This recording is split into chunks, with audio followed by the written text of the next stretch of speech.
We are live. We are live again. How are you, Peggy?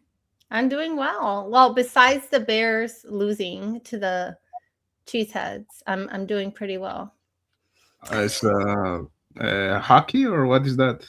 No, it's football. So the Football? Chicago Bears and the Green Bay Packers are like arch enemies, Ah, like the rivals, and we lost sorry today. for your loss. But it's like the final game or what? No, there's I think there's about 3 or 4 more games. So we play I think Cleveland next week. Mm-hmm. And then the following week, we play Green Bay in Chicago. So we play them again. So hopefully we'll split the series. I hope so. I I hope so wish too. you I wish you good luck. Thank you, Fiend. 4. Yes. 4 more Ooh, games. Finn is here. Oh my god. It's The hot cat. already. The The cat. cat. Cat is The smoking. the The the blue cat. crazy cat. With you know that he has hair extensions? What? No? Are you Yeah. serious? Yeah, he has. I One never day knew that. he's gonna tell you the story behind that. Meow. I mean, I sat right by him. I didn't see hair extensions, but totally. Is he like McClellan? Finn? I don't think so. I don't. No. No, no, no, no. For sure, no. He's It's not so serious. serious. Fiend's looking pretty buff. Yeah. Finn is cool. Happy Yeah. to see you again, Finn, man. I did Fiend. I sat like one away. So it was you, some really pretty girl that you were with, and then myself. So we were like, it was like, what, 2 seats away? 1 seat? I don't know. Oh, so I'm really, really excited about this live stream. Cool, me too. I I'm not feeling very well prepared, but it's gonna be cool as usual. We are gonna go with the flow. The guys in the chat are gonna help us, and of course, you are a subject expert mother here in Delphi. Peggy, so it's gonna be I don't good. know if I would go that far, but Just I kidding. try. Hey, That's Jamie. fine. Jamie, Sunflower, how are you guys? Happy to have you here. So, what are we gonna talk about today, Peggy? Okay, so we're going to talk about Michael J. Cat and Bitter Beat Poet today. Yep, So kind of like a tribute in a way, right? something like that. Yes. Exactly. So, I really like Michael Catt. Um, I think he was a very bright creator. He was very smart. I liked the fact that he was one of those YouTubers that he was really like on the floor. He Right. was exploring the crime scene area, the bridge, the Ron Logan's property, Brad Weber. So he gave us like a very interesting perspective at the time about the whole area because yeah we had the maps of course, Mm-hmm. but he did videos that were really cool in my opinion. And at the time he was working with Grino, so they were recording those areas together. Right. But it was not only about that because some creators were doing like the same stuff. Mm-hmm. But what was really cool about him is that he went to talk to real people to obtain some information. Right. Remember that everything in this case was the secrecy was all over the place. No information going out from law enforcement, just the basics. Everything was confusing. and he was able, for example, and we are gonna play that video. It's a video of maybe 3 minutes. He went to talk to the sergeant Riley, and we are gonna see that in that mini interview, he was able to obtain some significant information at the time about the case, because we are gonna see that Riley said to Michael Catt that the killer in the Delphi's murder, he didn't commit any other crime before. So Mhm.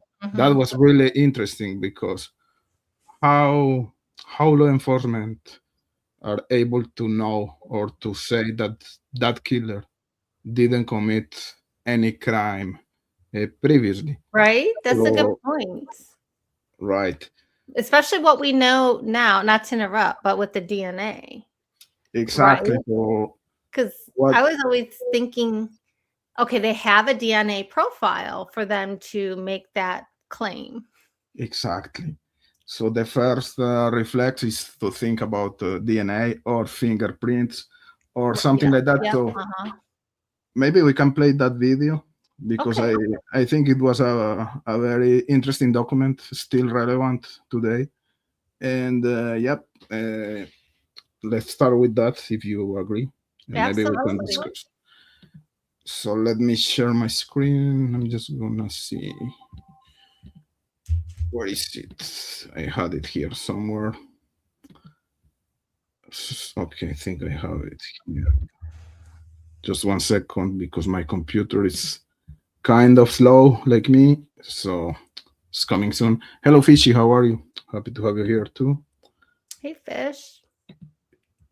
She's a big fish. You know that? She is. She is, but is swimming in a very small pond. Yes. So Okay. can you see my screen? Yes, I can. Okay, so I'm gonna Did I play that. change the view maybe? Oops, not Yeah, that. Right here, is that good? yeah, it's good. Okay. So I'm gonna play that video. It's maybe 3 or 4 minutes. How are you, Digital? Happy to have you here too. So let's do it.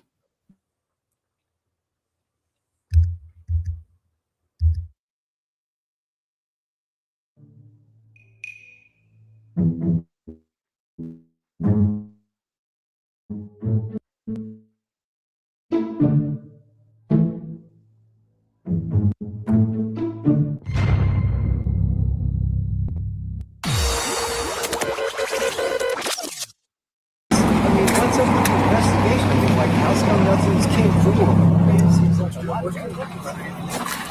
You know, it's just one of those situations where we got a case that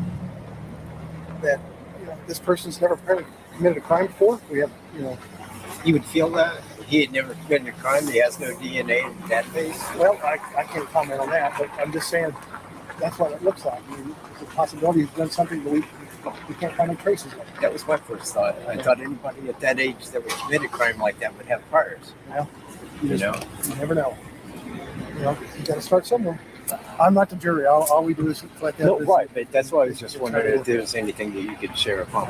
Not at this point in time. Okay. But appreciate you asking. I am wish keeping you my was. eyes on it, as hard as I can. Thank you.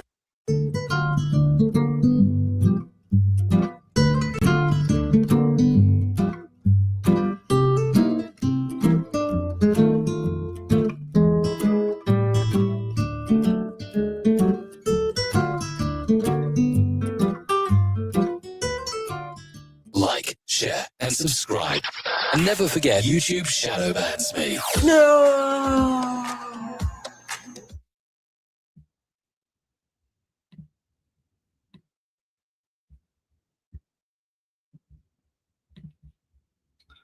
So that was a first mini clip from Michael Catt. I think it's a very good document, even if it's really short.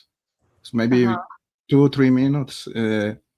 But the information he was able to obtain at the time is something. So he was doing that type of journalism, let's say, amateur journalism, Mhm. perfectly. He was great. So, what do you think again about what the Sergeant Riley said about the perpetrator. Yeah, I think he kind of tipped his hat a little bit without tipping his hat, if you know what I mean, without providing too much information. I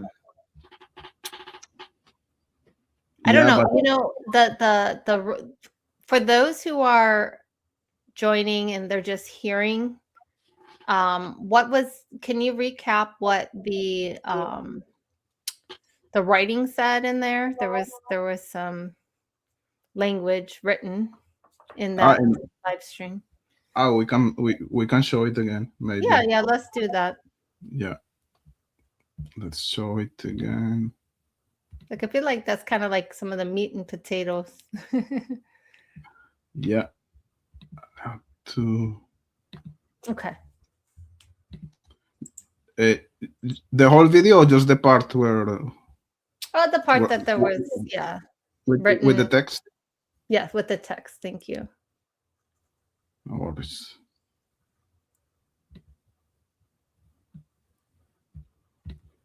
Okay. I'm just trying to. You can read it if you want to. Yeah, absolutely. Thank you.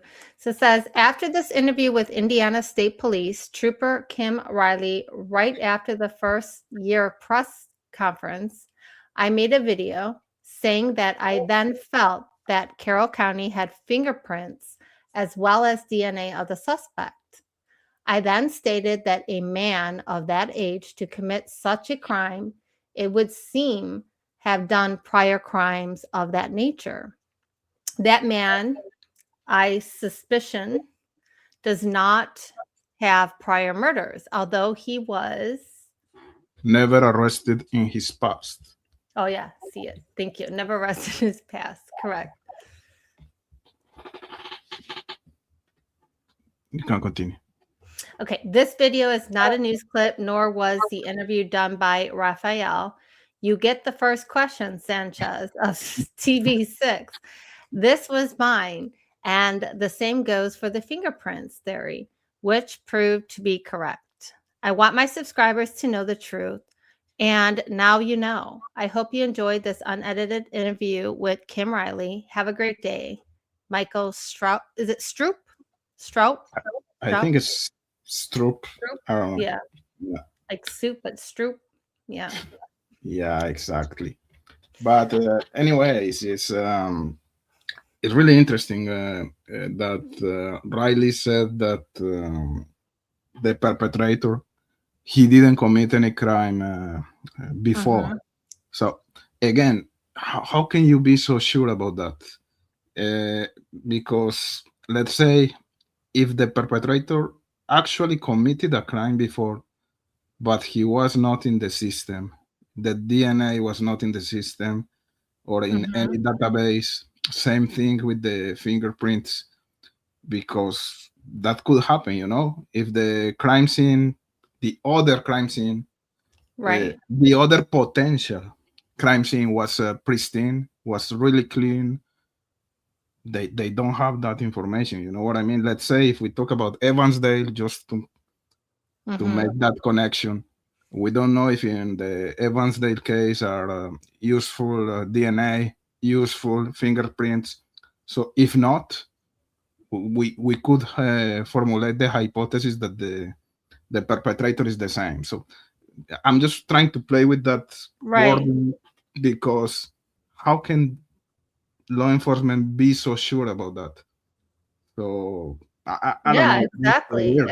Especially since we know what we know now. Like, what were they relying on where they were able to rule out or come to that conclusion, unless it's maybe the BAU report? But I always heard that there was fingerprints. So, I heard that there was fingerprints on his shoe. So I'm not sure what happened there. I mean, obviously there's a lot of misinformation that's been spreading around, but with the lack of fingerprints, right? And the lack of a full profile, how could you make that conclusion? Yeah, I don't get it. Sincerely, I don't understand. I would like to know what the people in the chat think about that, because it's really, I don't know, it's it's not clear for me. How are they able to, you know, to conclude that? But yeah, I want to I want to show something also. Give me just 1 second here. Okay, give me 1 second, Peggy. Uh, Trying to play with my screen here, but I don't know why it's not showing. Uh, That's okay. When sorry, you no. go do that, I Cease Through has a good comment here. I never thought BG had gloves on, considering hands in pocket. That's a really good point there, because you know how hard it is to put your hands in your pockets with gloves. Well, I was walking today in the Canadian winter, and I had gloves in my Mm-hmm. pockets, and my hands were in my pockets. So I really When in don't. like your jeans pockets or your coat. No, in my coat. Okay, because I know like Yeah. one of the clips, it looks like his hands are in his jeans. Um, Also, you know what's weird? This is like a little bit off topic, but did you ever notice how weird his sleeve is on his jacket? It's like all bunched up, and it kind of looks like it's tucked into his pants, like he wasn't using that arm, like he slipped out of the jacket and what doing like underneath. Did you ever notice that, or is that just me? yeah. No, those are good observations, but with anything related to that Uh-huh. image or even to that video, I'm not sure if we can conclude properly based on the fact that they were talking about interpolation, manipulation, Mhm, alteration of mhm. the video.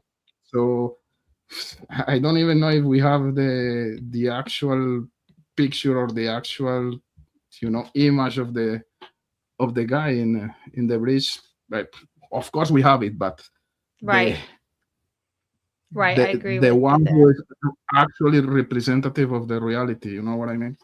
Right. So That's a good point. I don't know. I'm trying to show something, but I don't know why it's not. Okay, sorry.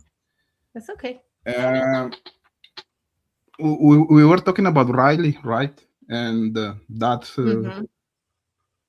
interesting statement, let's say, about the perpetrator not committing a crime before. So let's see what are the other comments in the chat.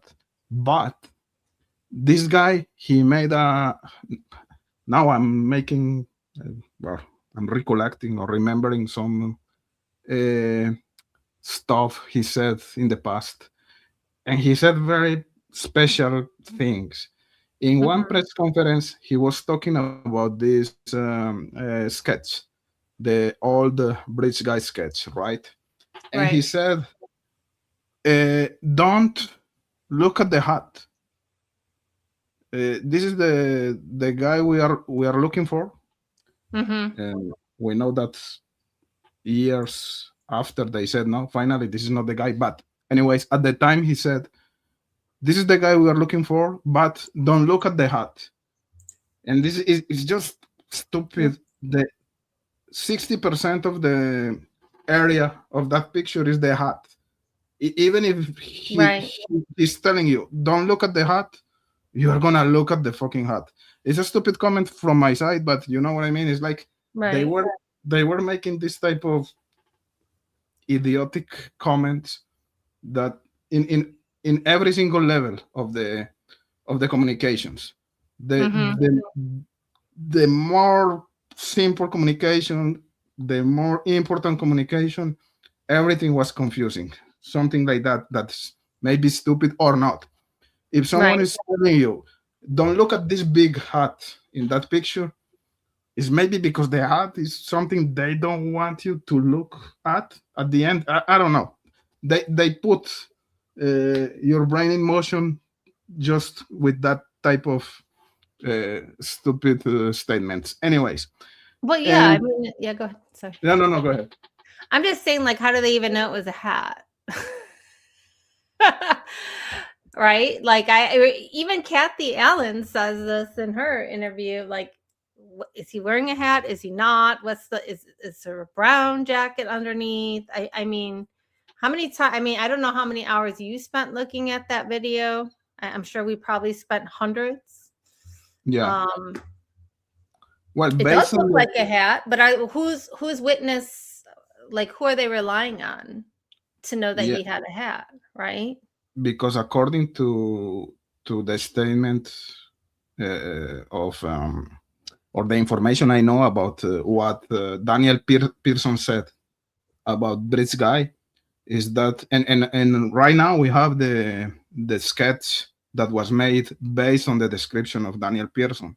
And Daniel Pearson, he was pissed at the time because he said, "This is not the hat of the guy Right. I saw," you know. So Daniel Pearson, he was a witness of the. There's some type of conflict in his statements. We know that he changed his version multiple times, but initially he said that he saw Bridge Guy, and now we have a sketch based on the description of Daniel Pearson. Then they changed the version, and he said, no, at the end it wasn't Bridge Guy, it was Dave McCain. But anyways, we know that Daniel Pearson was talking about a hat. Right. What in that hat is like a French style hat, you know what I mean? Which is not really consistent with the one of the old Bridge Guy sketch. So, anyways, that was just an interesting comment from Riley again. And other comment from Riley, now that we are talking about him, he said that in I think it was in the same press conference when he made the comment about the hat. He said also that Bridge Guy, he doesn't have blue eyes. Yep. And we know that today we know that Richard Allen, he has blue eyes. That's what I understand, right? When I see pictures of Richard Allen, he has blue eyes, no? Anyways, so it's not consistent with what he said at the time. And everyone was blaming Kathy Allen because how is that possible that she was not suspicious about Richard Allen, blah, blah, blah. Well, her husband, he had blue eyes, and law enforcement was telling to the whole planet, you know what, Bridge Guy, he doesn't have blue eyes. So more confusion, more crazy and idiotic statements from law enforcement, or maybe not idiotic, but those statements are not consistent with the guy that is behind the bars today, with the description of the guy. Right. So I don't know. There's something special there. Anyways, I lost track because we were talking about Michael Catt, but since the first clip was about Riley, that's why I was talking about Riley also. But anyways, to come back to Michael Catt, yeah, I loved that type of work on the ground, talking to people, talking to law enforcement, making videos with real statements. So it was not speculation, let's say. He was putting out there actual documents, you know? Right. So, yeah, that was my first point about Michael Catt. Those are some good points. Let me ask you a question, just going back to David Riley, right?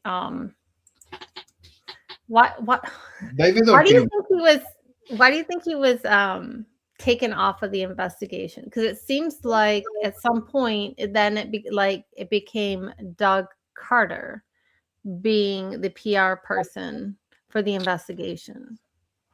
No, I think Riley was a trooper who was part of the whole team, but I don't Mhm. think he was kicked out. Let's say no. Oh yeah, Kim Riley. I'm sorry. Yeah, Yeah, Kim I think so. Riley.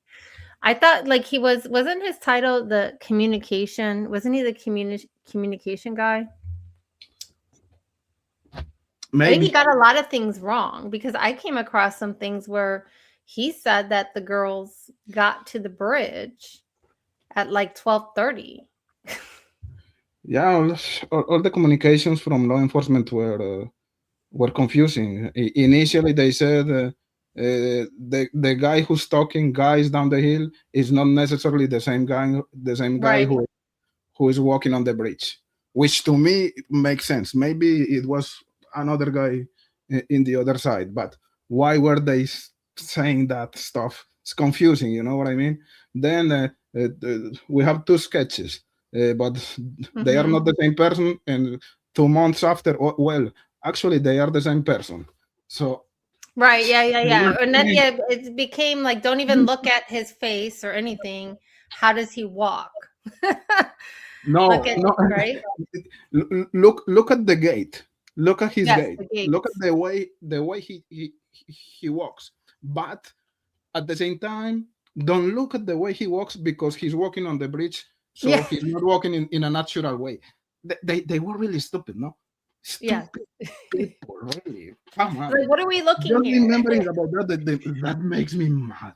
Oh my That's why I don't fucking god. understand why they didn't just release the whole video. I just to this day, if anything, don't, mute it. If you're worried about, I don't know. I think like the priority was to solve the crime, right? And what is a most better way to, or best way to try to reach that goal to me would be releasing the entire video and not just 2 seconds loop or whatever, however long that may have been. What's it, 2 or 3 seconds? Not even 2 or 3. It was like a loop, right? Yeah, look at a um couple of still screens. there's some good comments in here. Yeah, go ahead. Let's see. Okay, Sarah also said he didn't have blue eyes. I'm just Yeah, curious how Sarah would have seen his eyes, especially since I don't believe she even seen him. But anyway, Sarah said he didn't have blue eyes. Um, it's the Twilight Zone. it Yes, is like the the toilet. last decade. It's Twin Peaks actually. Delphi is Twin Twin Peaks. Peaks. It's worse than Twin Peaks. Surreal. Crazy. I think so. Sister says, I think they meant they worked out sketch one was McCain, in my opinion. Potentially, yes. Criminal Network states FBI named BG as Ron Logan. Richard Allen was convicted for being BG. There just can't be two BGs. I mean, technically speaking, there is a couple BGs because there was a couple people on the bridge that were men. But I know what he's trying to say here. Yeah. Yeah. Yeah, for sure. The Indiana State Police and Carroll County, they were not in the same line of the Mhm. FBI because they never pushed the idea of Ron Logan being the perpetrator, even if he was in jail and they were trying to, yeah, investigate him, let's say. But I don't know. Ron Logan confessed 2 times when he was in jail. The bodies were found in his property. His look is consistent with the bridge guy image. His phone was pinging at the time of the murders. He renovated his bathroom like a couple of weeks after uh, Mhm. the commission of the crimes. So yeah, Yeah, I so mean, he had cleaning supplies captured on a body cam. Exactly. Also, I think you said it, but the false alibi. He returned. He was outside of his house around 10 o'clock that night. His phone then again, he received a text message, and the FBI felt pretty comfortable that he was not inside his house, which tells me that they must have done some type of study to see his patterns to know when he was in the house and when he was outside the house. Mhm. So, So yeah, and now we know that one of those confessions from Ron Logan involves a box cutter in June 2017. So he was talking about some information that only the killer would know at the time. So yeah, maybe the FBI, they were not that lost, and maybe there's something there. Was he involved? Was he the killer? Was he one of the actors? Who knows? Yeah. So I don't know if you want to read some comments, or we go with the second clip of Michael Catt, as you wish. up to you. But you can read some comments just to not to be so late in the chat. Kim Riley retired. Yes, that is correct. But I'm also curious when. I don't know if he did I don't know when he retired, but I feel like there was a slip up and then Riley was gone. I mean, so he was both can exist. Yeah, he was forced to retire. That's what you mean? Maybe. I don't know. Yeah. Okay, yeah. And then Cease through to say Riley was the press guy for ISP. There's at least 5 BGs. That's interesting. So 5 people that were on the bridge. That's what I'm taking it. So there's what David McCain said he was on the bridge. Daniel Pearson was on the bridge. Ron Logan. Ron Ron Logan. Logan potentially. Yeah, potentially. Richard Allen. Yes. And the young bridge guy that was described by Betsy Blair. So and the moped dude. The what? The what? The people on the moped and the ATV. So there was the Abbott girl. I'm pretty sure they were on the bridge. Yeah. Like 4 o'clock. Mm-hmm. But still. Yeah. Okay. Okay, that's interesting, Jamie. So Riley had several statements wiped from the internet. That's why I like to keep all of those clips in my channel, even if the videos are not public.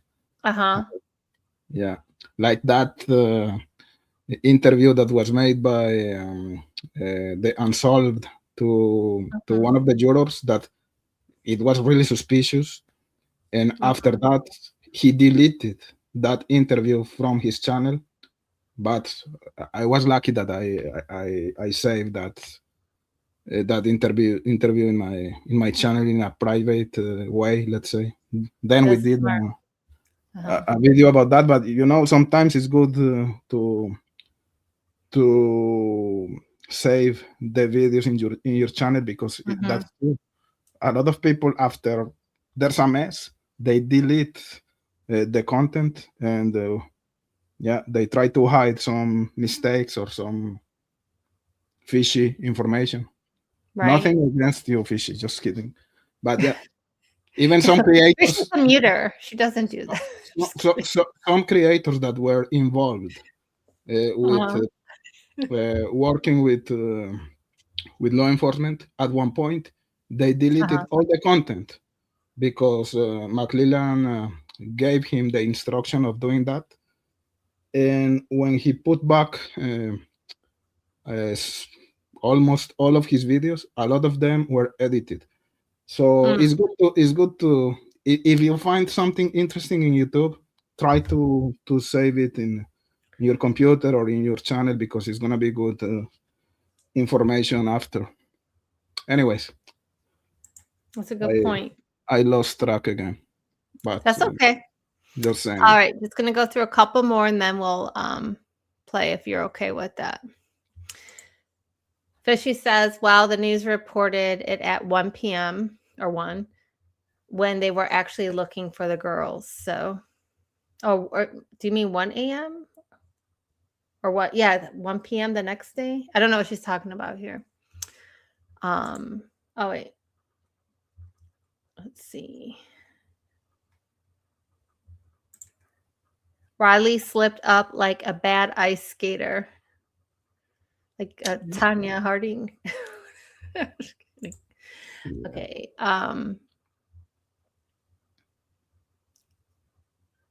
Yeah, that's a good point, Fishy. Maybe also release the cars that went by the Hoosier Harvest store. That's like a whole nother hole to go down, because I don't understand, where's David McCain's car? I know that needed to be brought in, but there was other people that tipped in. Was it the David Riley? I think the actual not Kim Riley. I'm not mixing it up this time. His car was there's a lot of Rileys. Riley Voorhees, Kim yeah, Riley, David Riley. Confusing, huh? Yep. And a lot of Emily Ann's too. Yeah. Okay. Sarah can't see the road. All right. I'm trying to. Yep. Alibi before the bodies were found. Yeah, we missed that one. Very important. Sure. Good point, criminal network. Fabrication of alibi. Carl Abbott. Yes, that was like the ATV dude or the scooter guy. Oh. Hey, Mark. I think I missed that situation about Carl Abbott. What was that?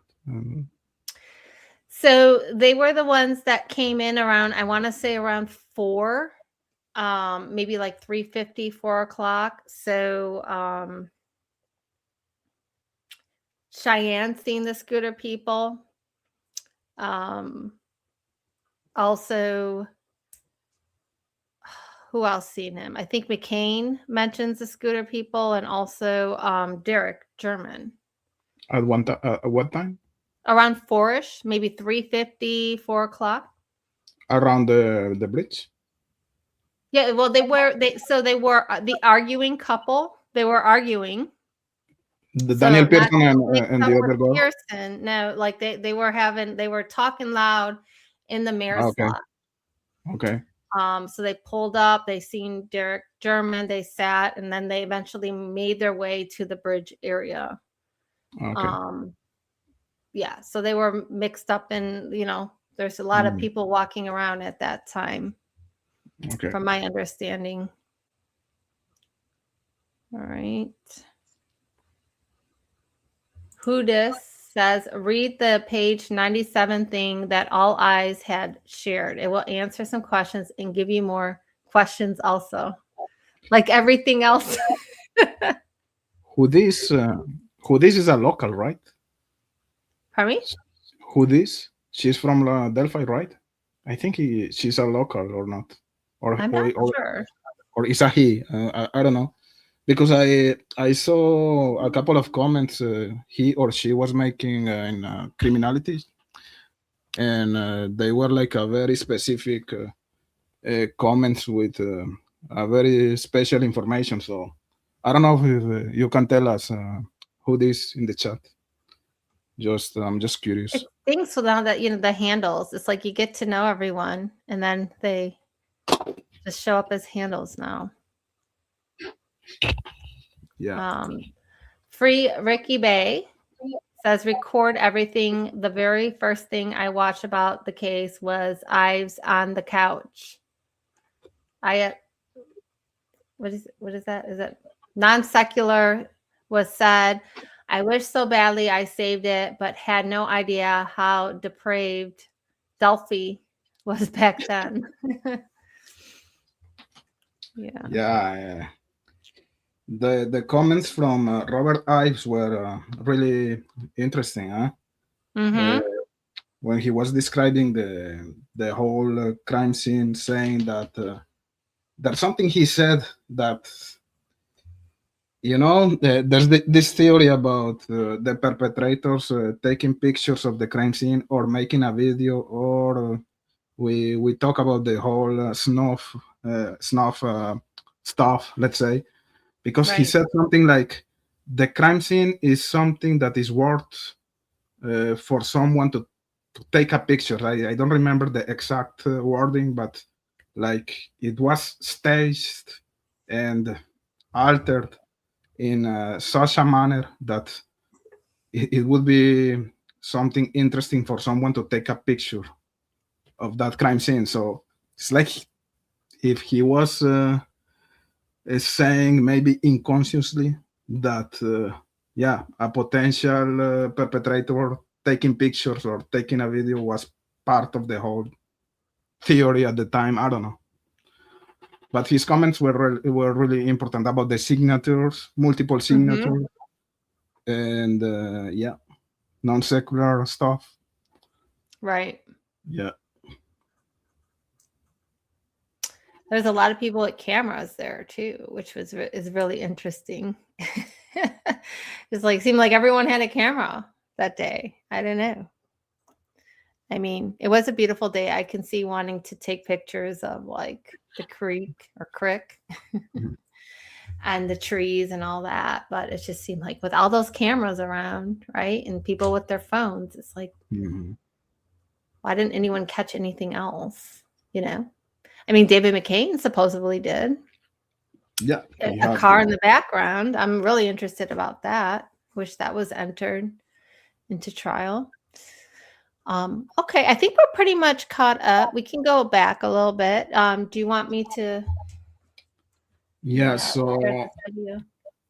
I already presented this video in my channel, but I think since we are talking about Michael Catt, we can revisit this clip. It's also a very short clip. It's maybe 3 minutes. And this is about the theory he had at the time. It's like maybe, 6 years ago or 7 years ago. And you're going to see that this is the same theory that the state presented during the process. So Okay. what is interesting to me is that basically he's presenting the same theory of the state. The only thing is that he doesn't talk about a van. He says that the perpetrator was spooked by a vehicle, and that vehicle was Brad Weber's vehicle. So, of course, we know that it was his van. You know what I mean?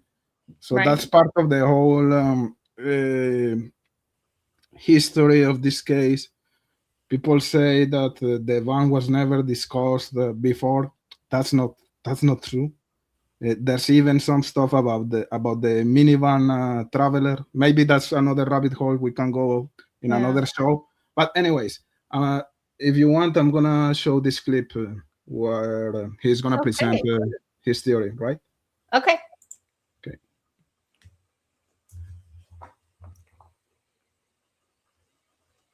Now,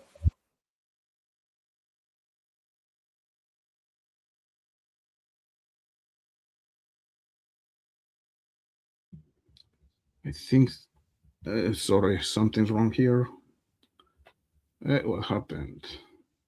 Give me 1 second, trying to fix this. Don't know what's going on. Can you hear me? Yeah, I can hear you.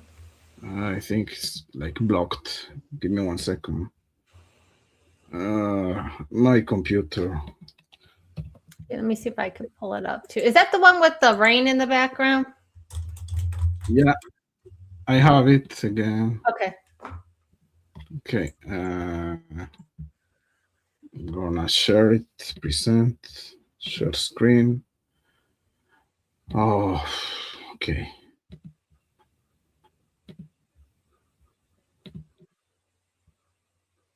All right, here we go. mind you, it's just a theory. Now, I have a theory.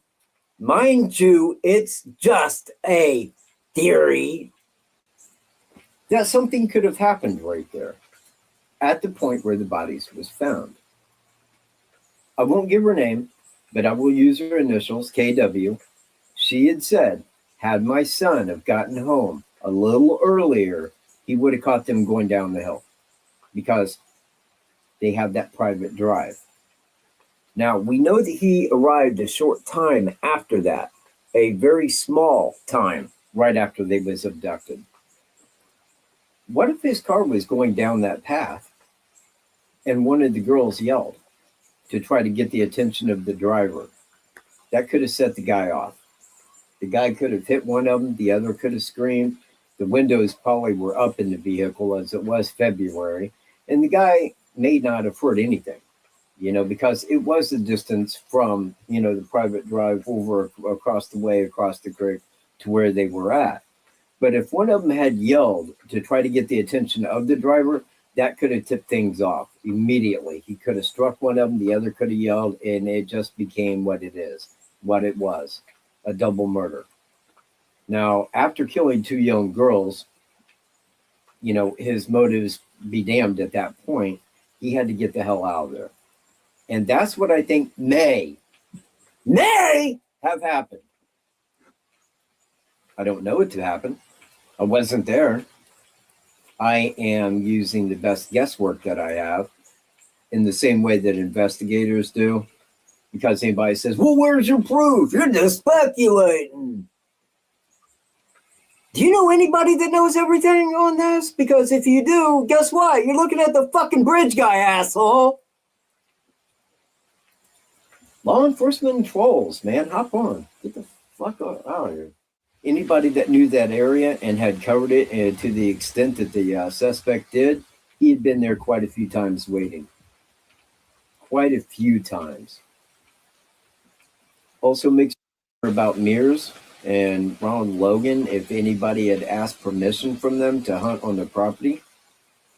I know that if you go back, it was about a year and a half prior to the murders. Ronald Logan had two ordeals with the police where he called them. One, somebody had broken his house. Two, he was at his house and he seen a man that was out in an outbuilding that he didn't know. He called the police, and I guess maybe after he ran out to confront the guy, and the man fled on foot before law enforcement could arrive. This is in the daytime. This is a person that was there in the day that was up to no good. Okay? Two different times. Could have been the same guy.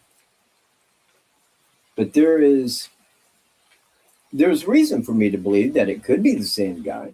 This was a crime of convenience. The guy had went there, he knew the area, had it all in his head as to how it was going to play out once somebody showed up that fit his image of the victim and there was no one else around. If they get down to that bridge in an area where you can go over and get them, you take them right over to that point, because that point couldn't be seen from the trail or the bridge. You couldn't be seen from any area there. He knew that, and he knew his way out.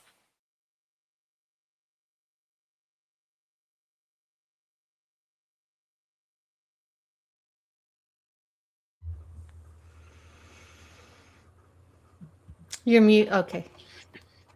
Wow. Yeah, so that was like almost 7 years ago. It's basically the theory of the state.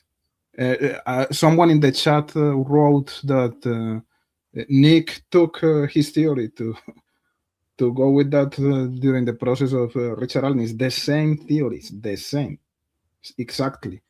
So I really love that clip that demonstrate that the whole situation of or the whole theory or hypothesis of the perpetrator being scared by Brad Weber when he was driving through the private drive is there since forever. So it's not something new.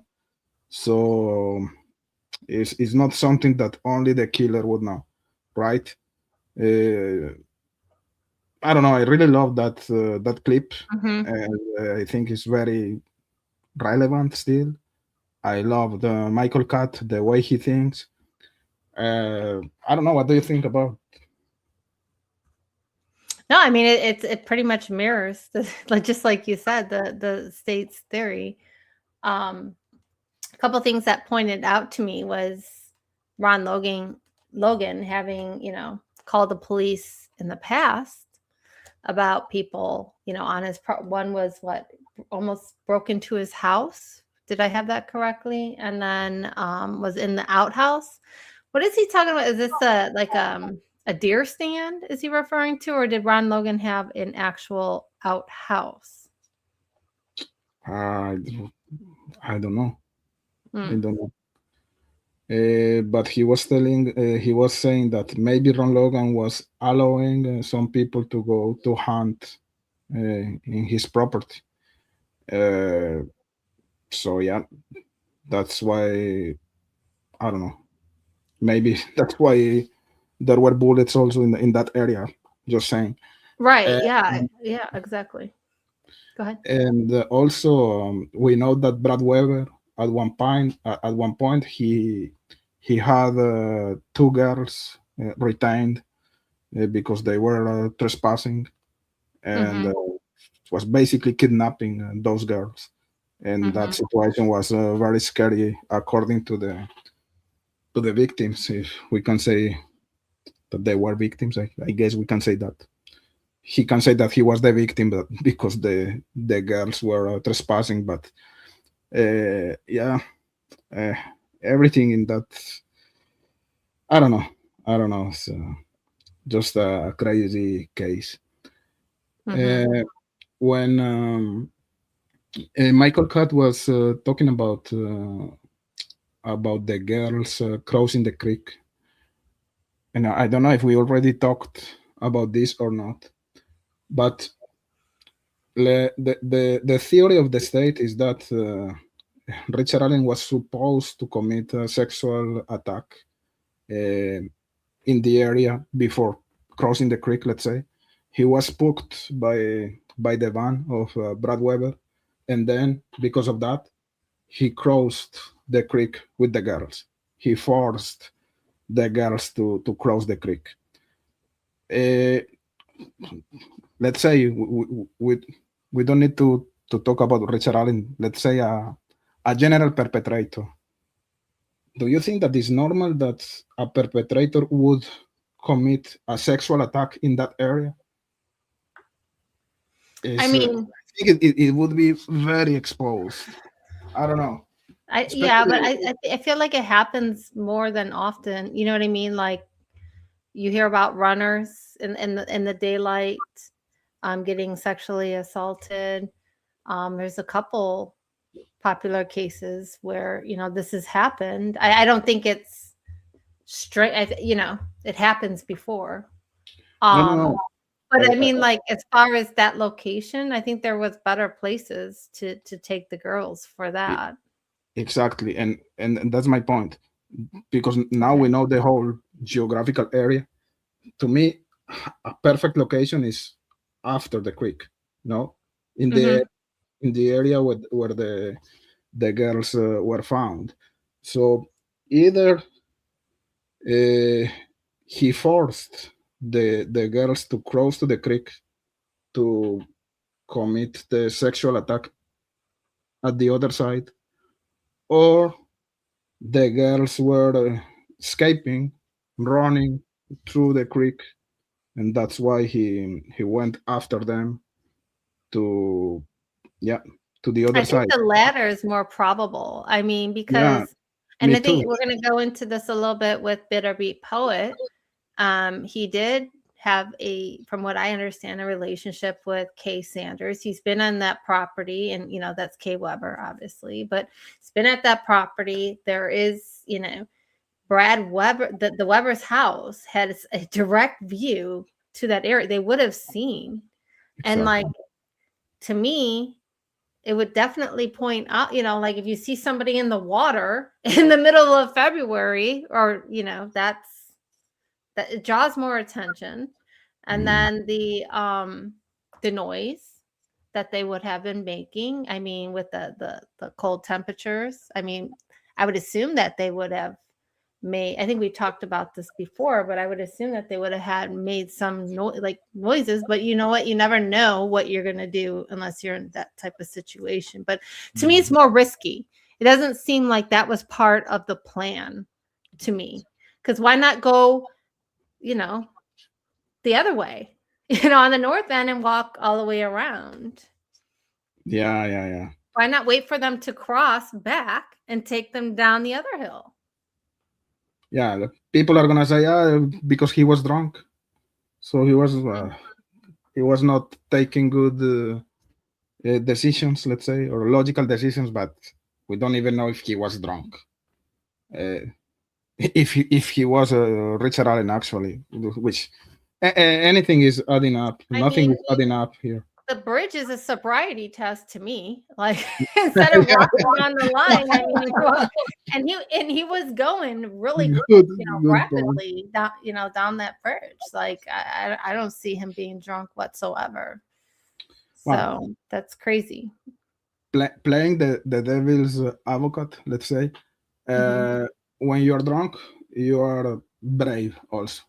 That's when you are able to go into fights in a bar, let's say, or if you are shy and you don't talk to girls because you are very shy. If you are drunk, you are gonna go to declare your love to the woman of your dreams. You know what I mean? So yeah, you're gonna release that inhibition you have inside. But anyways, it's just too much. I don't know. We don't have enough information to formulate a theory here. It's just crazy. If there was just one actor, which to me is unlikely, let's say. Yeah, 3 beers, No. I mean, look at his beer belly. I'm sorry to say, but like that, you could see that dude drinks beer, like typical. And I hate to stare. I mean, I lived in Indiana, so I could kind of say this. I mean, like it's like a typical Hoosier in a way. Not that like all Hoosiers drink beer. I'm just saying, like he fits in with everyone else, and like 3 beers, no, absolutely not. That's crazy. Where was he supposed to drink those beers? At the trails, or where was he drinking that? In the state theory, he bought some beers before going there, and he was drinking where? In his car, in the trails, in the bridge, at the crime scene. I don't get it. Right. Did he stop somewhere in a mini market or in a gas station to buy beers? That information is like blurry, like the bridge guy image, I mean, if he did, he probably stopped at the Marathon gas station because that's where the video is missing. Just saying. The videos, yeah. I don't know, but you think if he slammed 3 beers down, he would have had to pee. Oh, of course. And especially in that cold, Yeah. Oh, yeah. Especially after crossing the creek, for sure. Yeah. Yeah, I don't know. I don't know. To finish with Michael Catt, can we play a video? It's 5 minutes, and it's maybe you can find it like unrelated to the topic of today, but at the end we can make also some connections, let's say, with the Cathy Allen situation. Michael Catt, at one point, he became convinced that Bridge guy and the killer or the perpetrator was a guy called Jerome Bruce. And Jerome Bruce, he was a guy that the year after the commission of the crimes in Delphi, he killed, I think he killed 3 women inside a church supply store. And that guy, he didn't have any history of violence before. he was a normal guy, family guy. So it was weird that he committed that crime at the time. And Michael Catt, he was making some connections, and he thought, he was convinced that he was Brid's guy, right? So what I wanted to play is a video of his wife, the wife of the killer, talking about the situation, how weird was to find that her husband, he committed that crime, because just before going to commit that crime, he was with her. They were talking in the sofa. It's very interesting. It's just 5 minutes, and maybe after that we can go with Peter Douglas Rice. Okay. Yeah, it's just to finish the Michael Catt subject. So I'm gonna share again my screen. So this is Diane Bruce. Diane Bruce is the wife of Thomas Jerome Bruce. So this is gonna be 5 minutes.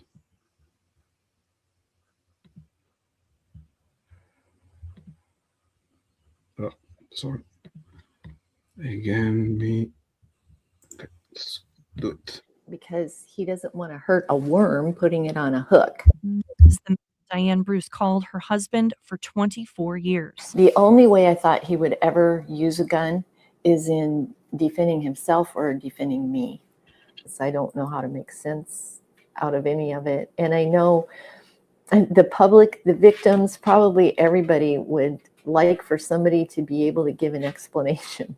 People are going to have a hard time believing that you had absolutely no clue. It's impossible for me to wrap my mind around how this could be the same person. Diane and Thomas Bruce met at a home Bible study in California in the early 1990s. I just thought he was a sweet, tender-hearted guy. That's what drew me to him.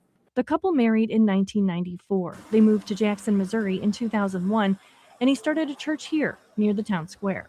Overall, how would you say the marriage was? He had a great sense of humor, but he also could just frustrate the life out of me. In the months leading up to the shooting, he had been suffering more with anxiety and depression. Diane was working as many shifts as she could while her husband wasn't working. On November 18th, she was running late. He texted me, "There's been a shooting." When I got home, he had dinner ready, and it was like nothing had happened at all. I mean, he did not seem upset, nervous, anything. They watched TV after dinner. The Catholic supply store shooting led the evening news. Breaking news tonight, a shooting inside a Catholic supply store. What we're learning from the scene and the search for the suspect. I said, there has to be more to this. Why would somebody just walk in, shoot somebody in the head and walk out? They didn't even know. And he said, who knows in today's world? 3 days later, Diane walked out her front door and into a whole new chapter of her life. It was about 5 o'clock in the morning, and she was heading to work. He was awake, laying in bed watching the news. I kissed him goodbye, said goodbye to the dogs, and as I pulled the door closed, and as I turned to go down the stairs, 2 sets of headlights came on at the dead end of the street. They came speeding down the hill, 2 black vehicles, and suddenly swerved into the front yard. And the doors flung open, and all these men in black came rushing towards me. I thought I was being kidnapped. They said, your husband has been identified in a very serious crime. And I leaned against my car for support and said, you must have the wrong person. And they said, the evidence is overwhelming. She watched police tow away the couple's cars and let them search her house. Figured they're going to find out they have the wrong person. She sat inside an interrogation room that day for 8 hours. And I remember just silently crying out to God and saying, I really need to hear from you now. And what came to mind immediately was, when my heart is overwhelmed, lead me to the rock that is higher than I. That verse was repeated back to her twice more by close friends looking to comfort her. I had cried out to God, and he had so tenderly let me know that He was there and he heard me. Days later, a moment of reckoning. Diane found a receipt for 2 guns totaling $1,000. He told her he had won them in a drawing. I thought, who is this person? She filed for divorce. 3 years later, her ex-husband pleaded guilty to the murder and sexual assaults at the Catholic supply store. She sat in the back of the courtroom as the surviving victims read impact statements during his sentencing. They were just amazing. The courage and the strength they had to tell their story and to speak directly to him. Jamie Schmidt's family, the woman he killed, shared their pain in court too. My heart hurts so much for them and all that they've been through. Bruce was sentenced to life in prison without parole. A few days after the hearing, Diane got a letter from him. He said that he didn't remember the incident itself. She doesn't believe him. Police found the coat he wore during the attack in their dumpster. He remembered to put that coat in the trash at some point. There's been no communication from her ex-husband since then. Like so many people, she still wants answers. She says her struggle to make sense of it all is like trying to untangle a necklace. And it seems like when you try to untangle it, it gets more tangled. So she turned it over to God. I felt like he said, just lay it down. It's not yours to untangle. She also feels like God has given her a new purpose. Where do you go from here? No matter how small your problems are, no matter how big they are, he cares about every one of them. And I just want to encourage other people that he's been there for me and he'll be there for them too if they just trust him. For the I-Team, Christine Byers, 5 on your side.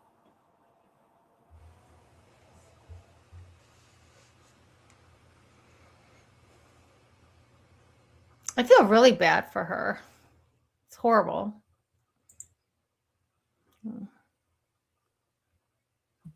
Sorry. Yeah, That's me too. It's horrible. So that was Thomas Jerome Bruce.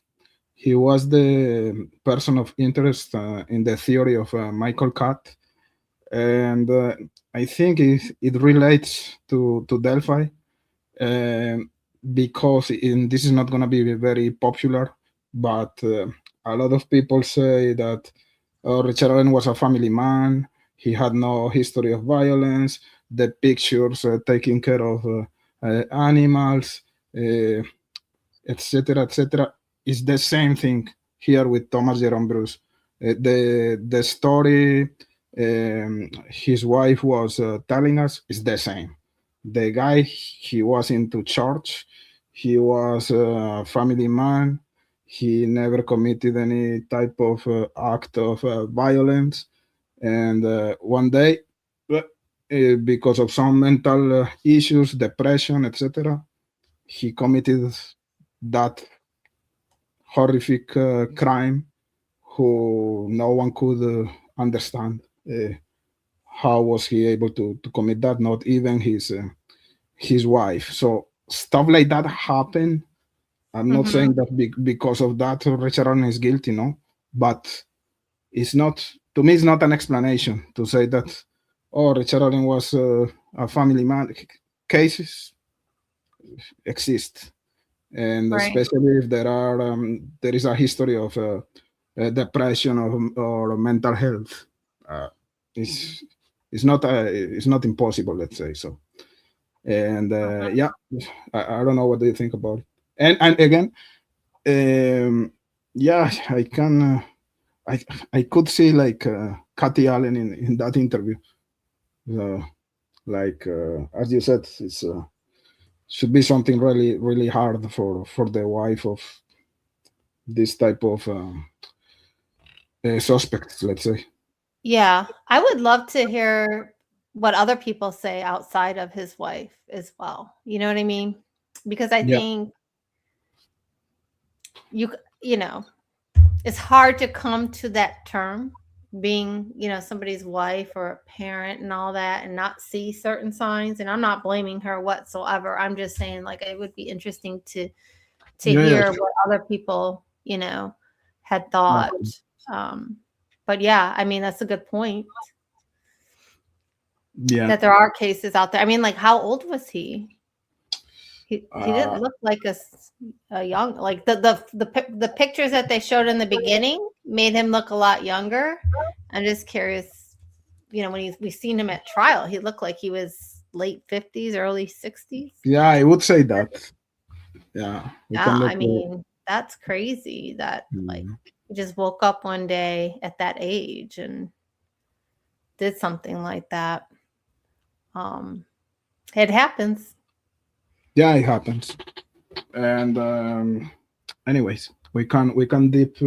That could be another rabbit hole. The Thomas Jerome Bruce theory for another for another show, Peggy. But yeah, I think we can conclude with the Michael Cat stuff here. That Yeah, I have so many questions about this. I gotta look up this case or these because one thing when they showed the store, it reminded me of Lane Bryant.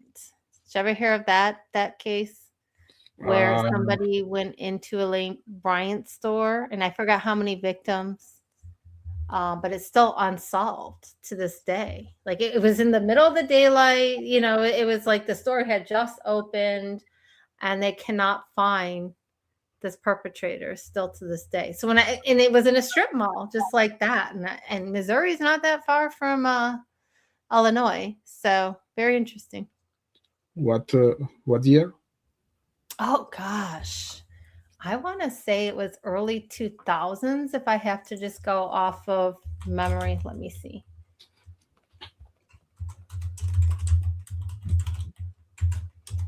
What's the name again? Oh, 2008. Lane Bryant. So it's a clothing store. Okay. And it happened in Tinley Park, Illinois. Mm-hmm. I think I heard about the case. Yeah. Okay. Interesting. February 2nd, 2008. Yeah. I'm gonna check.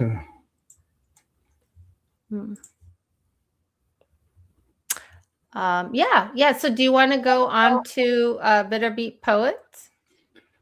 Yeah, but that's gonna be you, the one who's gonna. Okay. Yeah.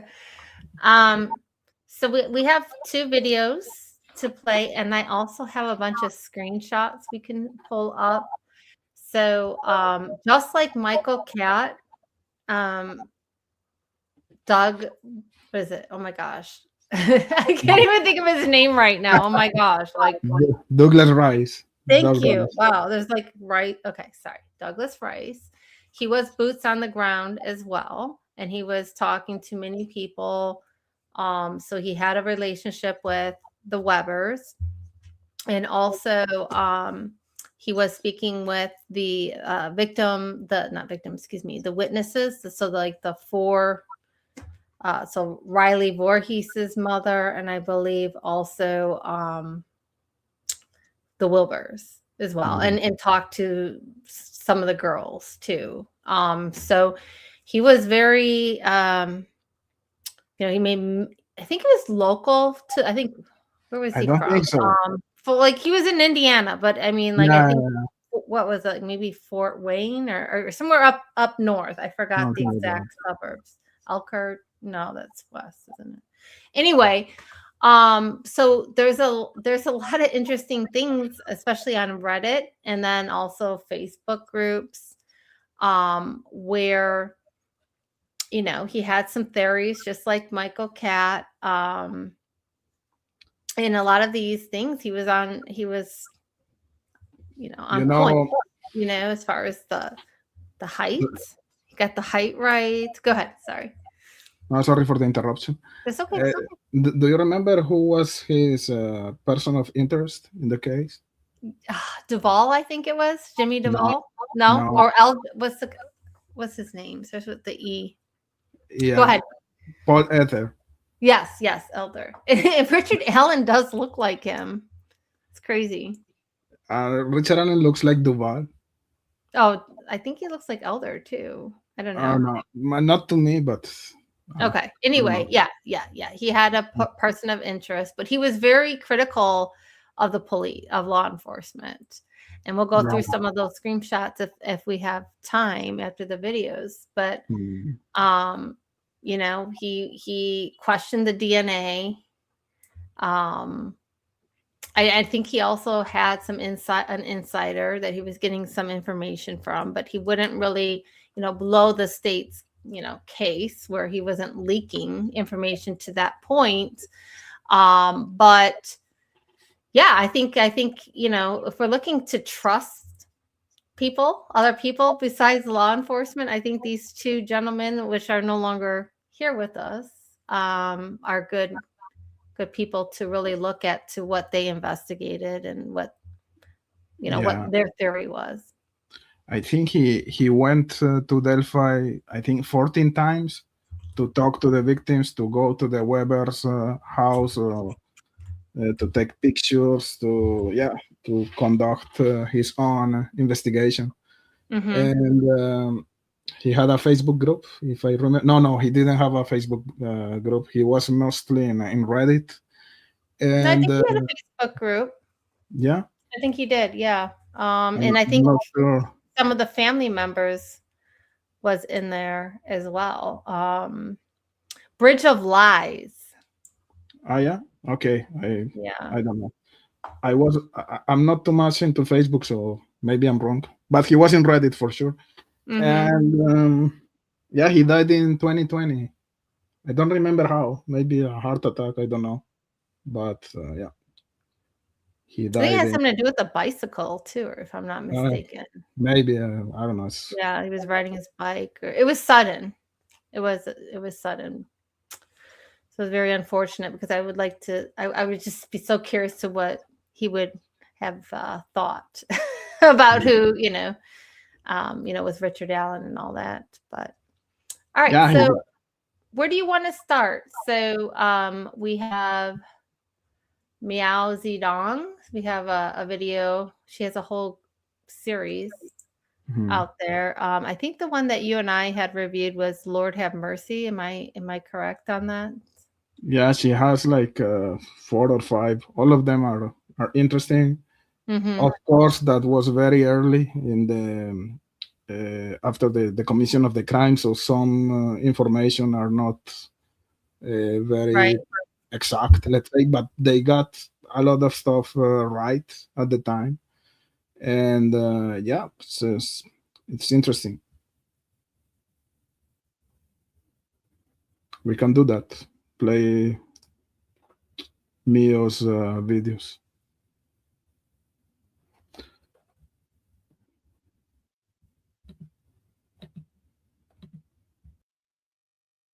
I'm on mute. Can you see my screen?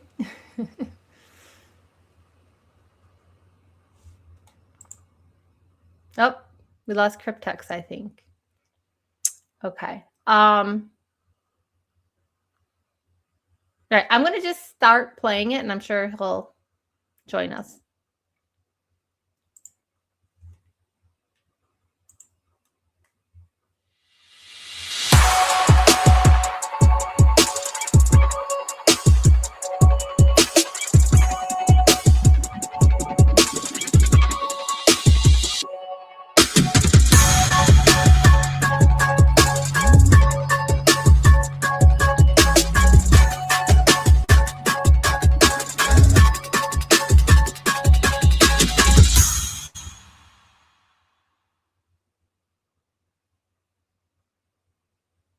Just don't seem to realize that just because you pass somebody on a trail doesn't mean that you notice them. I hike and I bike regularly, and I don't notice all these people that I see. I would notice somebody with a white scarf over their face. Well, it's fairly cold.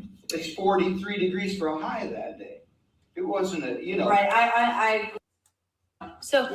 people wear scarves. But anyway, my thing is that she said no. I never said she's not. Let's make a list of some things, because what we're talking about, and we all saw that screenshot of the girls that were out there. It was like terrorists. It was in the comments the day they were looking. Yeah, I remember that. We passed them at City Park. We were on the way to City Park. Right. We were on the way here. But the comment that they made was to each other was, "Oh my God, I can't believe that actually happened." Basically, it makes it sound like something was talked about and then it happened. You know what I mean? I mean, the girls that passed. At least that's something to look at, to examine. Even if it was discussion within the kids that, you know, You or said maybe this they've was always before. discussed it. I'm This was confused. the when day you they said- were missing. Okay, so, and that was, What were they talking about? where and what, who was talking about? It was two girls, and they had passed Abby and Libby on their way to City Park, which would have been headed that way from Freedom Bridge. That's why I pointed that out It to was you. That was my very purpose. unclear that that actually happened. It was Tara and Lisa Patty. Like, I can't believe. Wasn't it Lisa Patty It was, in there and said, but where did you see them? in the post. Right, it yes. said City Park, and then it was like, oh, we But the weren't at comment City they Park. made was something along the We're not lines City of, I can't believe that actually happened. I can't, like, had they discussed a creeper being around there and something happened? It was just kind of, I don't know, that's what struck me as odd. Like, And they were they came expecting by or way had of discussed it, whether it was 300. They something else didn't go happening in through Bridge. Delphi to get there. Right. Maybe they There's don't no way you discuss go by City Park. Well, They went she's over just Wilson's- saying they that went like over that. Wilson's Creek. I think she's not really saying, she's not saying the girls were there. They She's had talking left the house about, earlier. no, what she's saying is the the girls were commenting about what happened to Libby and Abby. Well, I know, They were right? at the city park. Well, I know Yeah, right that we where, were I all know the way right where there. Riley But is. remember what Derek said. I Okay. know right where They Riley left is. the house at 11 o'clock. Derek said that at one time and Kelsey verified it. They didn't leave the house at 11 o'clock. Well, he That's when 11 o'clock is when they asked to go the first That's time. what Becky said. But then Derek Well, came out and Kelsey said, also said later that's the same. Lord have Becky mercy. told They This is me- never had their story straight until recently. Well, Becky Now, told me on the is your story phone. straight now? Becky told me on the phone, I said, what time did what time did they leave the house? Now, she can't be so definitive, but this is her. She said they left at 1:30, and I said, did they stop anywhere? No. I don't know how she know that except for through Kelsey. And then I said, what time did they get to the bridge? 1:45. I mean, that was Right. That was that's a verbal- Yeah, I heard that was the exact same. exact. I know they went Like- back through with times and looked at, phone records to get exact times. Yeah, and then they came but back. that was It was after 1:17 Derek. or That it was she only 2:30. said that because she knew Derek had let the cat out of the bag, that they didn't call until they got to the 1:38. park. Yeah, exactly. But Derek also It was said at 1:30. they didn't leave the house until 11, or they left at 11. Well, we don't even know if Derek was there. That was a lot, huh? I wonder if I should play it.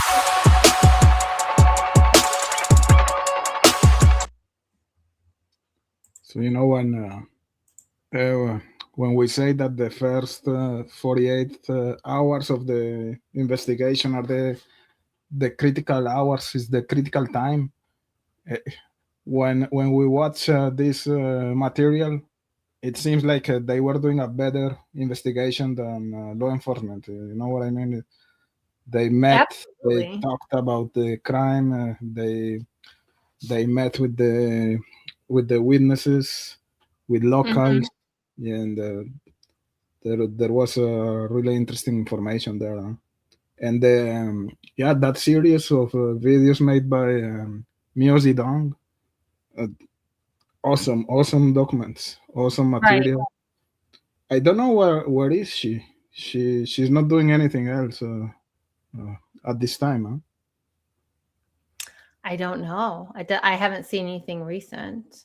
No, she was a lot into Florida. Yes. And I don't know. I don't know if maybe in X or something, but in YouTube I don't see any more content from her. Sadly, because she's great. Yeah, I mean she's a bunch of great videos. Also, she has some good recordings of her, and I think it was ISP at the time about Flora when she was calling in and helping Galen talk to them. So yeah, she did really good. I mean, it's a great archive to have these videos. But yeah, I agree with you. I mean, it seems like everyone was on top of it, as far as trying to figure this out and sharing information. And I mean, it sounded like the conversation, although seemed like there was several people in it, it was very cordial, in my opinion. And they were just sharing information. And Just again with the boots on the ground. So Yeah. bitter beat poet, and for those, I'm sorry, I didn't point this out, but he is in this recording. He's the gentleman you hear in the recording here. But he did speak to Derek German several times as well. So, Yeah. trying to weigh in as to, kind of challenging the 11 o'clock time for one, and trying to understand when the girls called him, Derek German. Yeah, no, he was in contact with everyone. I don't know exactly who were in that meeting. I know that, if my recollection is correct, that was part of the Hannah Shakespeare documentary, the Lost documentary, part of the preparation for that documentary, if I'm not mistaken. I think Julie Melvin was there, some family members, witnesses. Yeah. One person that, well, there were some creators that they did great videos about Douglas Rice. I remember, like, 1 year ago, Criminality Teresa, she made a video. It's almost 3 hours about the whole posts that were made by Douglas Rice, and she was like, with the information we have today, what was right at the time, what was wrong. HCC also, you were showing me a video he made about Douglas Rice reading the posts again. Right. Mio Zedong. So, yeah, of course, he was a very interesting character of this community. I think he was like a veteran from Vietnam, if I remember well. Yeah, so, yeah, great job he did, for sure. Yeah. Here's one of them. I seen a question in the chat here. Who saw a man with his face covered when? I've lost track of that information. So it's my understanding that the girl witnesses, or at least one of them, Voorhees, seen a man with a scarf. I believe other people as well. A couple of them didn't testify, which I still don't know why. But here's a chain that I had found. Let me remove this. So I believe this is actually Becky Patty having this conversation. I could be wrong. But anyway, but Doug, didn't you say some girls saw him near Freedom Bridge? One of them I knew, did he have a scarf on then? So Douglas Rice said, most definitely. She never indicated that to me. Douglas Rice says, this picture was taken a few short minutes before they saw him on the 501 trail. So this is the one that was entered into evidence. That's the selfie? Yes, this is the selfie. So I could, let me, I had loaded all these images before our live stream, and for some reason they just did not hold. So my apologies. Okay, so the one with, let's see. Unacceptable, Peggy. Yeah, I know. I'm fired, ain't I? Karma. Yeah. Okay. Delphi's karma is reaching out to our channels. So here's another screenshot I have here. Douglas Rice, this is for Meg Anders and some others that think I am delusional. This was posted by the mother of the girl that saw BG entering the trails with a mask/scarf on early that afternoon, February 13th. And I think this is what Meg Anders had stated. A year ago, Isabel and Riley took advantage of an unseasonably warm weather on the winter break and walked to Hybrid with a couple of friends. That evening, Riley told me that 2 other girls had the same idea but didn't make it home safely as the girls had. We found out the next day that the unimaginable had happened. Abby and Liberty have been murdered. I know I've asked before, but this means so much to me. I can see my kids and Abby and Liberty. Please, please share this picture. Listen to his voice once more. Please help. And this picture was taken at the bridge shortly before the girls arrived. So once again, not beyond a shadow of a doubt proof, but come on. I do know that there's other screenshots that I have here where he does. So Douglas Rice mentions it took him a very long time to convince the girls' families that that bridge guy had a scarf on. Like they were not trying to. I guess it was hard for them to believe that to be the truth. Maybe they heard something else. I don't know. But it did seem to be a challenge of Douglas Rice. With the whole scarf thing.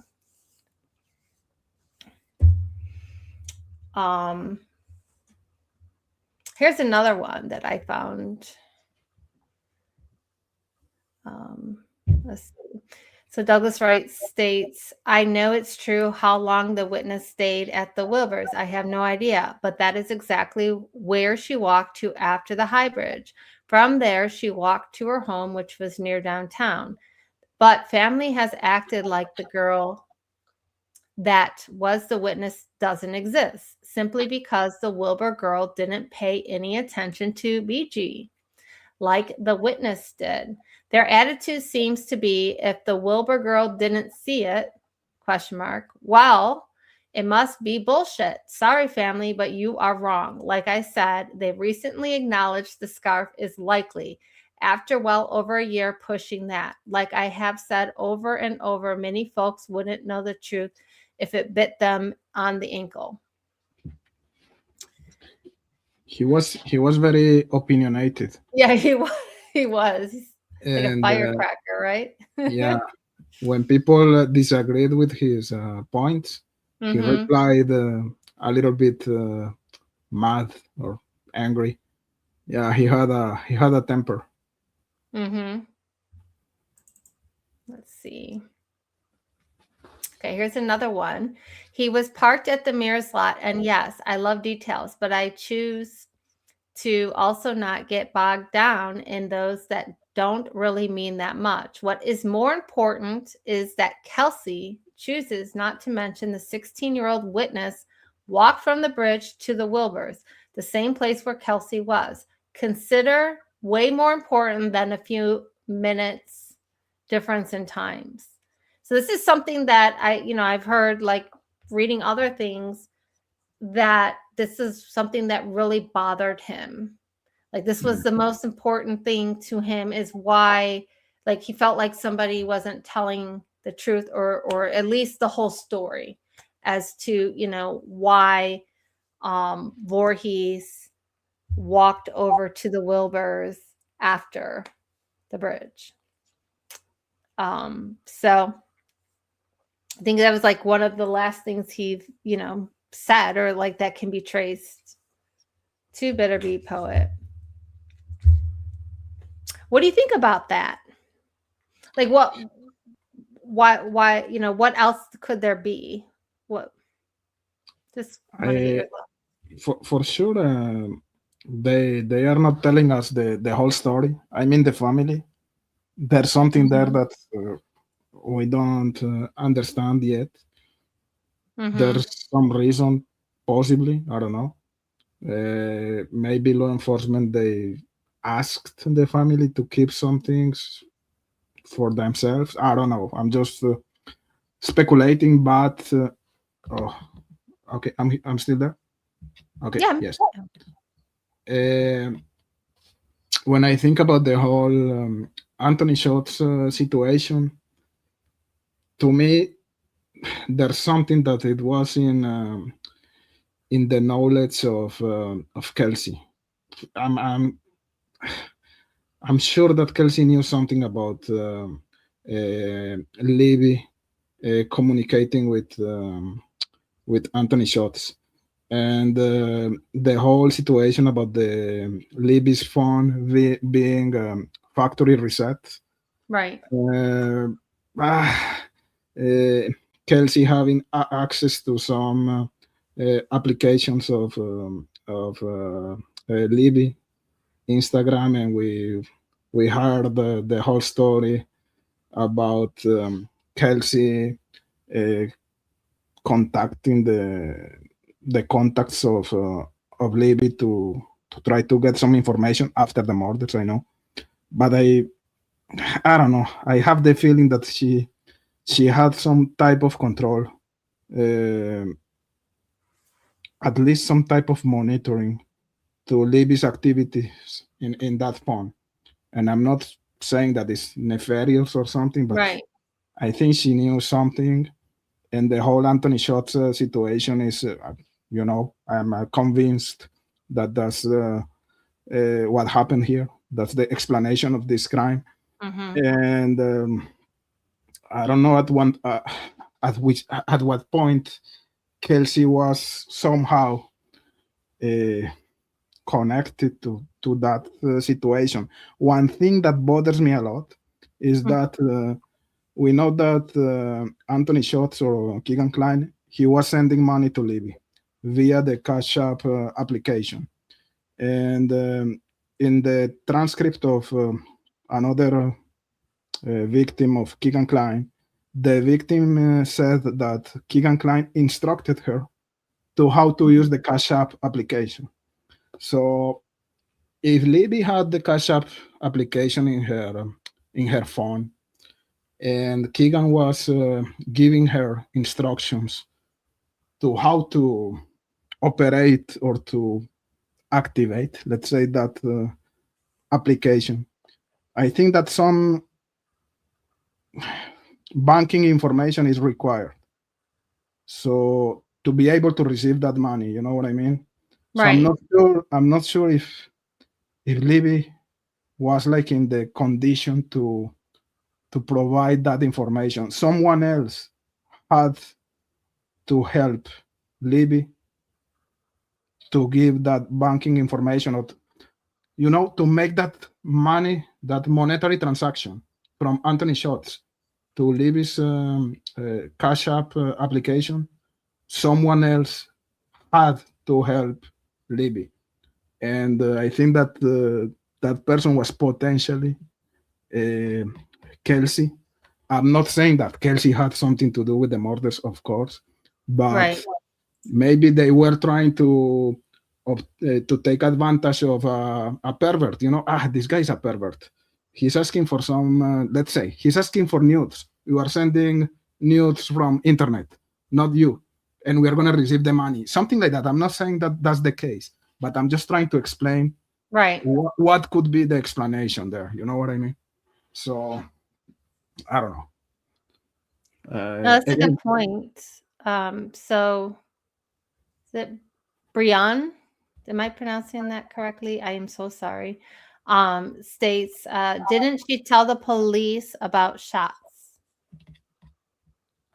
So she asked that question. I think the answer is yes, right? Because like there's videos that are recorded where she has mentioned that she called. I don't know if she mentioned him by Anthony Schatz, but like made a phone call who was, Keegan Klein. I don't know if it was contacted him through the app or something. I don't know if it was a call or it was just testing. Yeah, that's what I meant. I think it was some message via Instagram. Okay. The story that Kelsey was telling was that she went through the different contacts of Libby in her Instagram account, asking for some information, and one of them was Anthony Schultz. So, but that was after the crime. Before the crime, there were no communications between the family or Libby or Kelsey and the police about Anthony Schultz. But was it after the bodies were found, or was it? Yeah. I think the same day.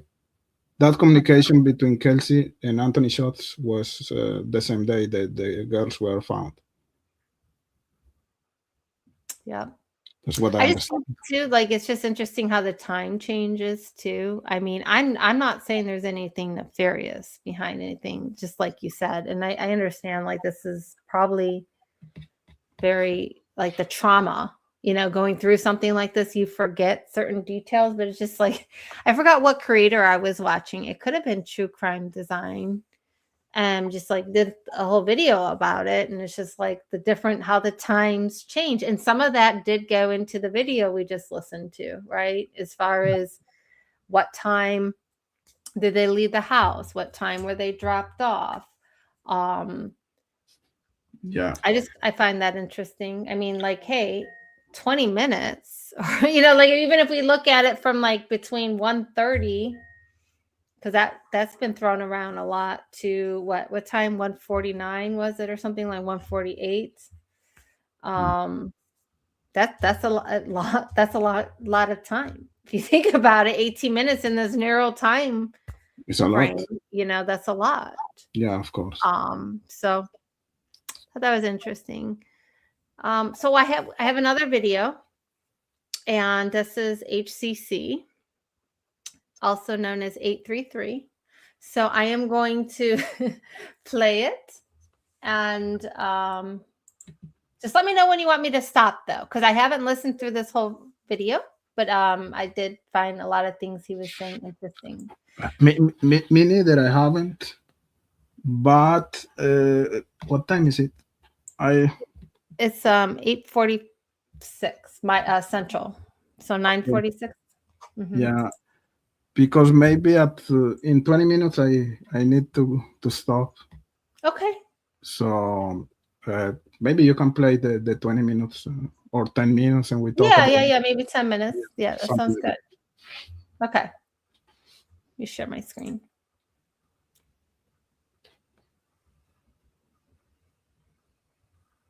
To do a new share.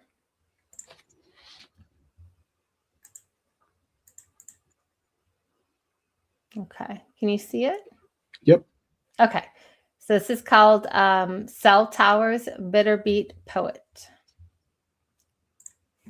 So, all right, let's dig back. Bitter Beat Poet was his name in real life was Doug Rice, and I didn't know him when he was around. I hadn't really dug into this case at all before he passed away. And but he was a local, and he took his time to speak as close to sources as possible, to witnesses, all kinds of things. And so I've been looking at what he's been saying, and a lot of it's fascinating. And maybe we can glean some of this and discuss it. Digital. Let me put this up. Let me take a minute to just chat with you guys.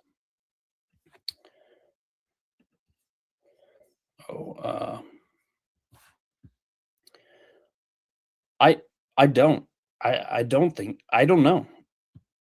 It's not that I think they're lying in the affidavit. It's that I was curious if they can, because I hear people say things like that. And I don't, I don't think they are, but they could. I don't know. We don't know. And that's the truth. There's no hard yes or no. Like, we have very, very few facts about this case. And so it's really impossible for us. Maybe Kagan rolled on and you know what? People are calling and asking questions, and they can't give official answers. And in my opinion, seems like maybe Kagan rolled on a family member, and they're searching for evidence, or it's training, or it's unrelated to the case. We aren't going to know until we actually know. It's all speculation at this point. It is 4 weeks is a long time. Hey, TCR, good to see you, buddy. 4 weeks is a long time to be searching that river with so many resources. I've been keeping an eye on all those pictures and whatnot that good people are out there taking. And that's a lot of resources they're using. So, okay, this is 3 years ago. I don't know if we can, we'll just go through it.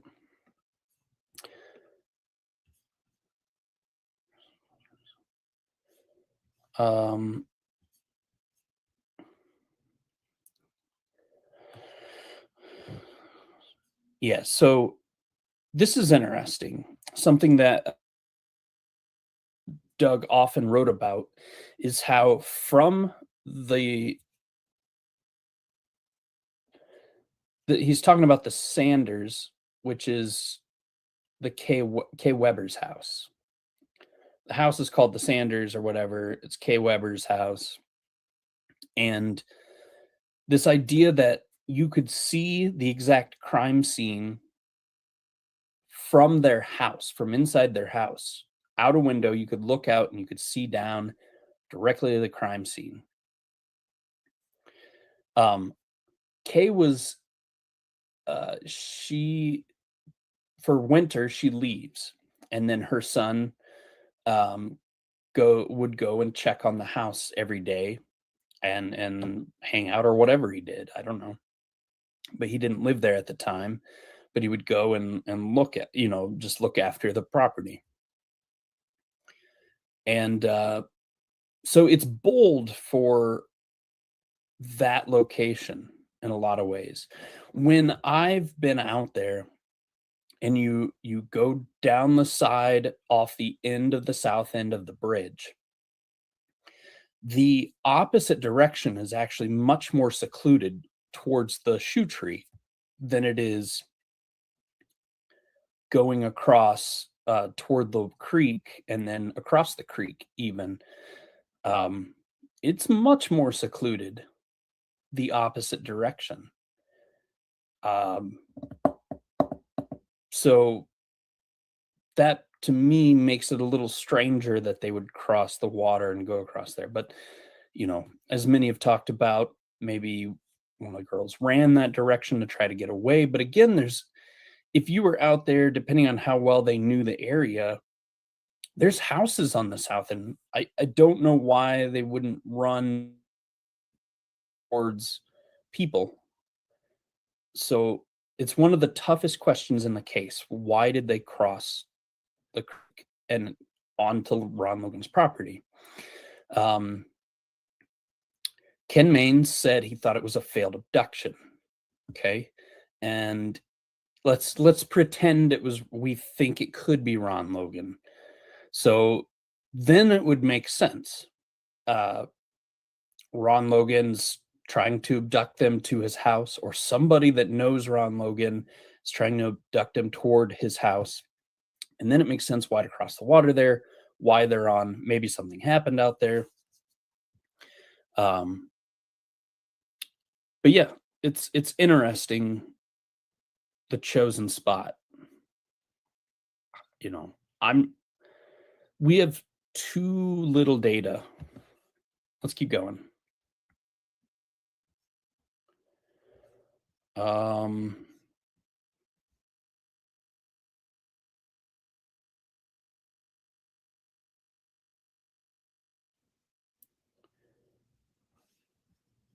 So the reenactment video out there, Kay Weber was quite upset. She didn't want him out there.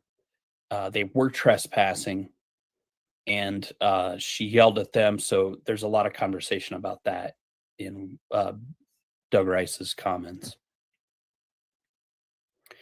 The most interesting and what I want to get to is when they changed direction. So here's something interesting. I've spoken many times with Derek German. Impressions, let's just go back. Libby's dad, he told me he received a call from Libby that afternoon at 1:38 asking him to pick them up on his return from Frankfurt. He said he guessed they were in the car on their way to the bridge, and he also said it's only a 7-minute drive from their house. So we know they were there at least by 1:45, what would be your guess as to how long BG had already been there?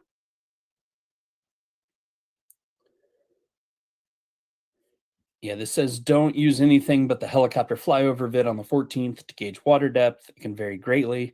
It has already completely flooded the spot where the girls were found after a heavy rain last June, and that day it was thigh to waist high in places, and the bottom is also very in spots as well.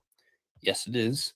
Most likely, all three got very wet crossing that afternoon, and it was very cold. The water would have been very cold.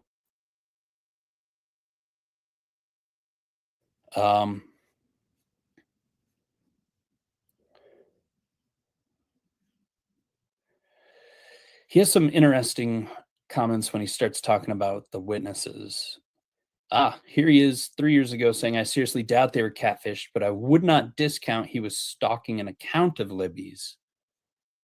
Interesting.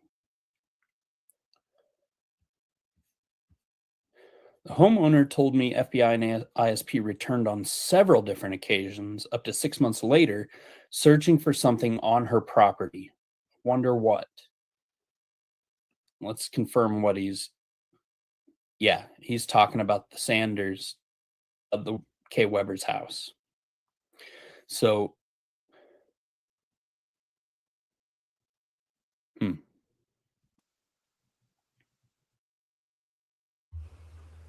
Okay, I'm just going to pause real quick here. I found that very interesting too when I was going through all the posts. 6 months after the crime, so the FBI came back, and I think it was a lady, and it was referred to as the FBI attorney, if I'm not mistaken. But I think she was driving around on an ATV in that area and looking for something. I find that very interesting. What do you think about that, Cryptex? Coming back to the Weber's property or that area? No, the whole stuff he was talking about is interesting. He was also talking about a potential stalker online, and that aligns with what we were talking about, Anthony Shots. So at the time of Douglas Rice, the online or the social media hypothesis, it didn't exist at all. It came Well, I don't after. know, not to interrupt, but I recall from the very beginning that there was mention of a social media component in various Facebook groups. I wasn't in Reddit at that time, and it was shut down. Like, you swear, like you were, speaking like the most foul language in the world. Like, if you mentioned that theory again, it was kind of crazy. No, I agree. I was talking about law enforcement. They even said, I don't remember if it was Robert Ives. I think it was Robert Ives, and if I remember properly, I think it was Matt Sullivan from Crime Dive who asked him. At the time it was Twitter, and he made a video, and the question was direct. Is social media involved in this crime? And Robert Ives, I have to look for that. I'm positive about that. He said, no, this is discarded. Social media is not something that is in the scope. And we know that the whole situation changed after. No, but I know that some people, they had theories about catfishing and stuff like that. But that was not the main theory, let's say. And I lost track. I don't know what I was talking about. Sorry. I don't even remember your question. I don't either. Oh, yeah. So my question was about the FBI returning to this, to Weber's or Sanders area as they were looking for something. Yeah, Well, after. but was that related to the gun? Looking for guns or something like that? I'm not sure, but it was like 6 months later. So this would have been, what? August? So Yeah, August. My guess is looking for a gun. If they were testing different guns at the time, and one of them was Brad Weber's gun, maybe that was or I don't know. I don't know what other. Maybe looking for something in that van. I don't know. Just speculating here. No idea. Sticks in the garage. Who Yep. knows? The bloody sticks. The bloody sticks. That garage was creepy. Oh my god. Yeah. It's like the perfect chamber to torture someone. The whole area is creepy to me. I'm sorry. How are we doing on time? We could put this video in the description for anyone that wants to check it out. But good idea. Yeah, HCC did a really great job of going through Bitterbeat Poets posts on Reddit. So I highly recommend checking that out.